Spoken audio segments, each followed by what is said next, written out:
Hey guys, it's Byron back with another video. And in this video, I want to show you guys how I talk to sellers when I cold call them. So I'm going to go through the different tips and tricks I've figured out in this short time of wholesaling that works for me as a beginner. I also want to kind of go through my script and kind of teach you how I build rapport with sellers and also how I negotiate with the sellers in order to get them to the price that I need them at.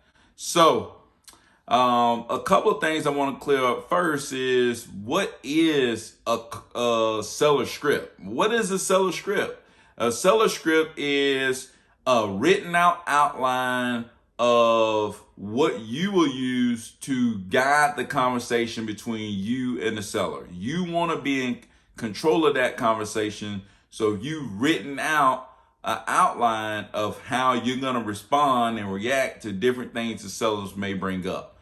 So what is cold calling? Cold calling is when you're calling somebody out of the blue. Basically, you don't know them, they don't know you, and you're calling them and talking to them, right? You haven't warmed up to each other, right?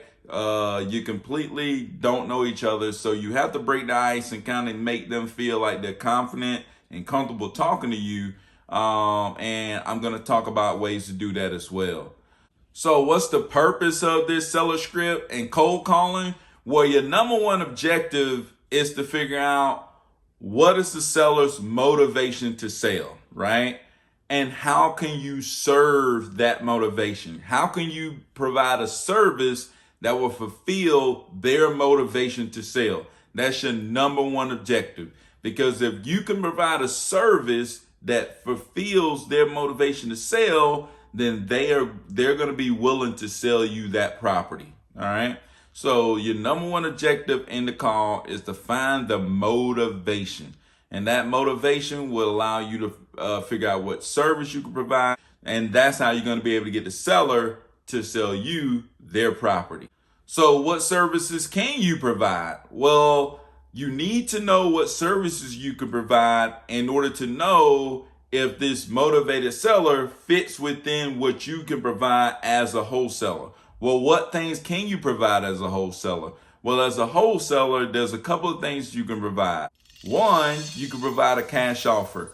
If you found some buyers and talk to those buyers and figuring out what criteria that they like to buy in, then you know whether this property kind of fits that criteria or not. And if this property fits your buyer's criteria, then you know that you can provide them one with a cash offer.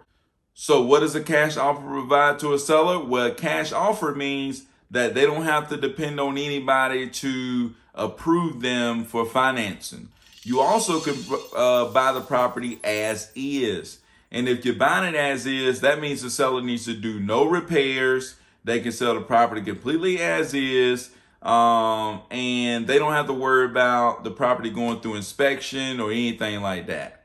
The other thing you can provide is a timely closing, which means that seller can choose when they would like to close because you have the cash to go ahead and complete the closing in a timely manner. One thing about closing in a timely manner, you don't want to hold yourself to a very short close deadline. And I learned that as a beginner. I had a property under contract and it was going to bring me a $20,000 assignment fee. However, I locked the deal up and only put 2 weeks in the contract. And the buyer was ready, the seller was ready, but the closing attorney was dragging their feet. And maybe it's my fault. I should have found a better closing attorney. But if I would have put in the contract, if I would have told the seller, hey, we can sell within 2 weeks. However, we would like to give everybody 4 to 6 weeks to make sure that, just in case anything happens, that we still will have time in the contract to close. So that's something you can do. Make sure you don't stick yourself with that tight timeline, because I still have nightmares about losing that $20,000. Anyways, let's keep it going.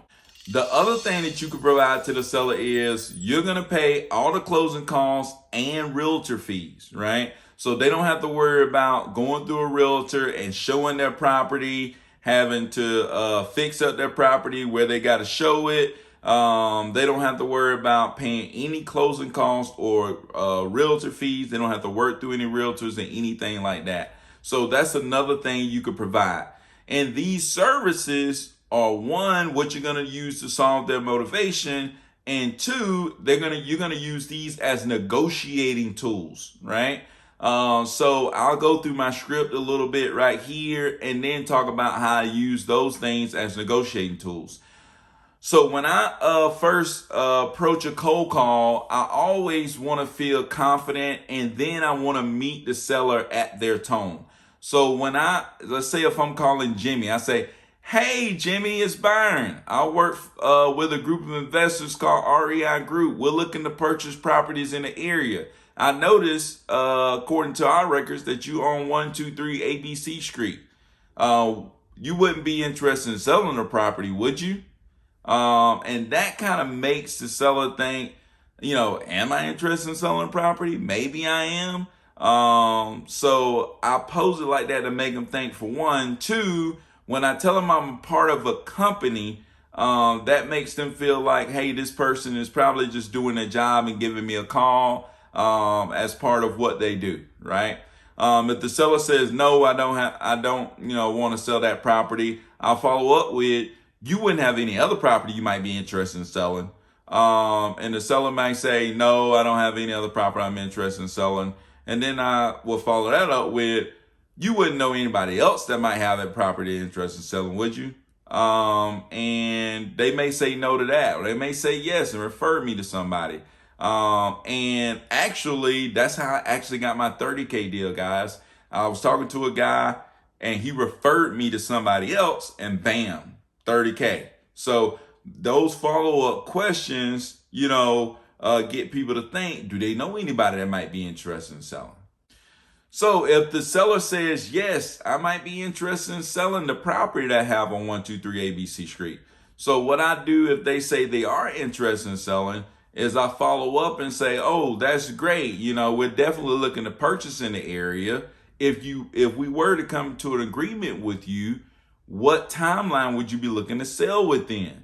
That makes them start thinking about what timeline they would like to sell within. And when they start thinking about that, most of the time it begins to bring up their pain point in their brain. When I say pain point, that means their motivation. What is that motivation? Usually they think about that thing that's making them want to sell, whether it's they got to move, or whether it's, they may be going through a stressful situation of a divorce, or maybe a loved one has passed away and they're having to handle things. So just asking that question makes them kind of think about that, right? After I ask them about the timeline, I go and I ask them, hey, can you confirm some details about the property?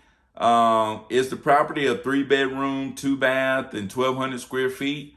And they may say, yes, it is, da, da, da, or they may say no and tell you what it actually is, and you can take note of that, right? And then after I ask them that, I'll go and ask them, has there been any renovations done to the property? And then they'll talk through that. And this is where you'll begin to understand, is this a good fit? Would this be a good wholesale deal? Because they're saying that, yeah, this property is not in great shape, da da da da da da. You probably know that may be some distress there. But even if they say the property is in basic condition but haven't been upgraded, there's still potential there, right? But if somebody's talking about all the amazing things that they've done to that property, you're probably thinking this may not be a great wholesale, but you still want to keep the conversation going. It may end up being a deal, right? So after I asked them about the updates, I asked them, is there any major repairs that may need to be done to the property? And then I just be quiet. Every time I ask them a question, I be quiet and let them talk, right? You want to give the seller time to talk, because as long as they're talking, you're taking notes, you're taking mental notes, even if you have to write it down, take notes. And you're trying to find your number one objective, which is find the motivation to sell.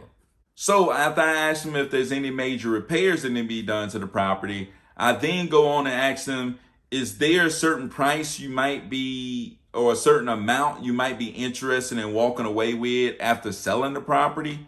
And I listened to them, and I already have pulled up on my computer the property, and I've already kind of did a little quick search in the neighborhood to figure out what the ARV is and what my maximum allowable offer is. That means what can you offer the seller for the property cash. And if you don't know how to do those things, check out my video about figuring out the ARV.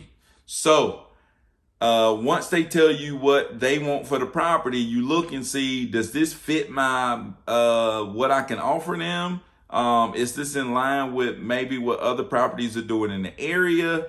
And if it's way too high, if it's close to the market value, you can tell the seller, hey, Mr. Seller, if you're looking for that kind of price that's close to market value, have you considered listing with a realtor? Or have you considered continuing to rent out the property, or renting out the property, and being a landlord? And if they are interested in those things, then they will pursue those things. But if those things bring up pain, or they don't want to do those things, then they may reconsider selling to you. But if the seller give you something that may be a little bit higher than your maximum allowable offer, that's when you know that it's time to negotiate. If the seller is giving you something that's within 10, 15, maybe 20 within your maximum allowable offer, that's when you know it's time to negotiate. So you pull out your toolbox of things you could use to negotiate. So I would then go to the seller and say, hey, Mr. Seller, if we can go ahead and close this quickly for you, could you do any better than 150? And the seller may say, I may be able to see myself coming down a little bit. And I'll ask him, okay, Mr. Seller, what do you think is the lowest you think you can go on the property? And they may say, I think I may be able to go down to 145, right?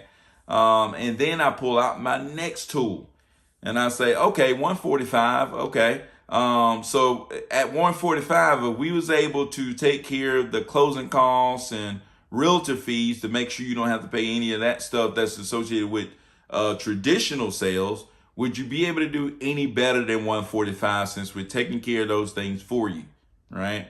And then the seller may be willing to come down, maybe they won't be willing to come down, right? So you're using those tools to negotiate, right? And just like I just had this deal come across, and I negotiated just last week. A seller was unwilling to come down. They were stuck, and say that they were stuck at 145, and we needed them. Our maximum allowable offer was 140. And I used those tools already. I then went back to the seller and said, hey, Mr. Seller, I know you're looking to move on from this property. We really can go ahead and close this property in a timely manner for you. And that would save you from trying to list it on the market and having to wait on people to come and view the property and pay realtor commissions and all those things. And we can really go ahead and close this property on your timeline. And if we can close it on your timeline, that's going to save you a lot of the different things, a lot of hassle, and a lot of things, that you would need to do to get the property sold. So considering those things, do you think you can do it for 140? And then I just shut up, didn't say anything. I just was quiet and I let him think. And he sat there and paused for a second and he said, okay, we'll go ahead and do the 140. So bam, now we got our deal at our maximum allowable offer, and bam, we got the contract signed and we shipped it off to the attorney, getting ready to close it. So make sure that you save that ammunition to the end. Don't come out and tell them all that stuff you're going to be able to do from at the beginning. Try your best to save it toward the end to where you negotiate and try to get the seller down to where you need them to be. So guys, that's my seller script. That's how I negotiate with sellers. And like I said, I am a beginner. My script is not perfect, but it's simple, guys. I try to keep it simple as can be. I put my script below. I've added a couple of scripts also that you can use and kind of modify for yourself. And if you have any questions, you guys can hit me up on IG at REI Next Door. as always, like, comment, and subscribe to the channel, and hit the bell notification because I'm going to continue to drop these videos to try to add you value. If you think there's any other videos that I can do to add value to you guys or to help you in your wholesaling journey, just comment below or just hit me up and let me know what that is. I enjoy bringing you guys this content. But until next time, peace out.